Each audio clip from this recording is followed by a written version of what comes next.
Naaalala ko noong dinalala ka ni nanay sa isang kahon. At nang buksan ko ito, napakaliit mo, kaya tila napakalaki ng kahon.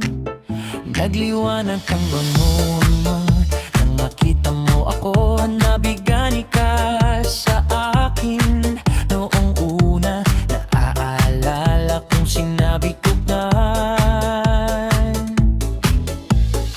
ginaayaw ko ng anumang hayop dahil sa lahat ng pinagdusahan ko dahil sa kanila noon. Ngunit agad mo akong tinanggap na parang kidlat. Nagkasundo tayo, alam kong binigyan ako ng mga mangkukulam ng isang anghel na tagapagbantay at sa kaibuturan ng aking puso. Alam kong dumating ka sa buhay ko sa maikling panahon tulad ng iba. Ngunit ang pinakakaiba ay noon nakita kita. Nakakita ako ng mahika, mga orasyon, pag-ibig, galit, mga bagong pag-ibig, mga bagong pagtataksil, mga bagong pagkabigo. Sa madaling salita, isang buong mundo ng mga bagong pakikipagsapalaran. Malungkot, trahedya, maganda, isinumpa, masaya. Ikaw ang aking gabay sa loob ng dalawang taong ibinigay mo sa akin. Ikaw ang aking kasabwat sa lahat ng aking mga orasyon at pangkukulilan. Tinulungan mo akong matiyak na ang bawat orasyon ay natutupad sa letra.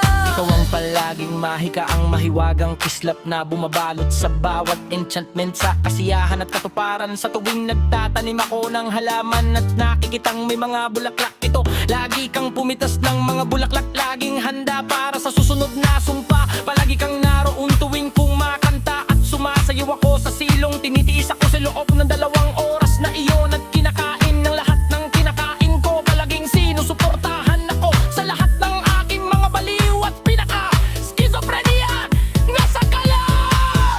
Lagi kang naroon sa bawat pagkawala at bawat pagkabigo.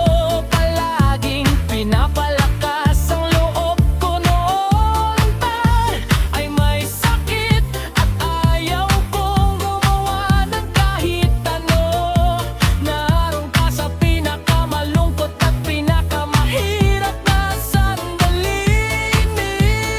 Nanay, mang mawalan ng tiwala. Si nanay, ibinabalik mo ito sa kanya. Sa tuwing umiiyak at nalulungkot si nanay, lagi mo siyang pinapangiti at sinasabihan na bumangon at magpatuloy. Naroon ka rin sa mga mahihirap na sandali.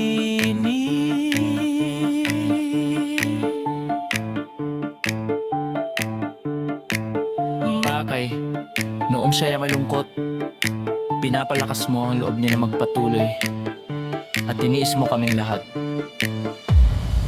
Noong araw na nagkasakit ka, sinubukan ko ang lahat para iligtas ka. Ngunit hindi ko magawa, umalis ka. Nang wagang iyon ay namatay ka. Ang gabi at ang buwan nang naging saksi.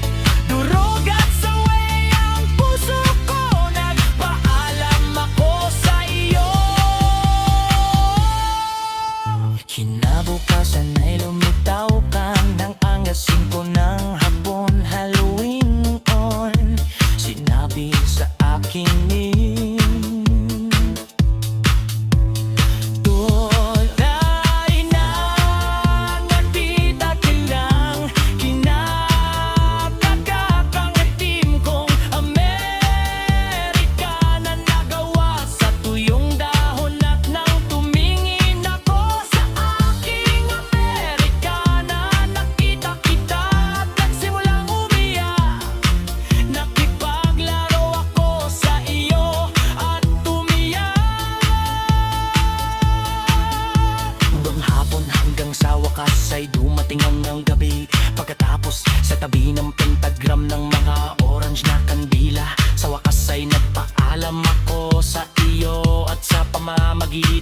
isang halik at yakap. Pinakawalan kita, salamat sa pagtitiis mo sa amin, mahal kong kristal. Magkikita tayo muli sa kabilang buhay. Paalam.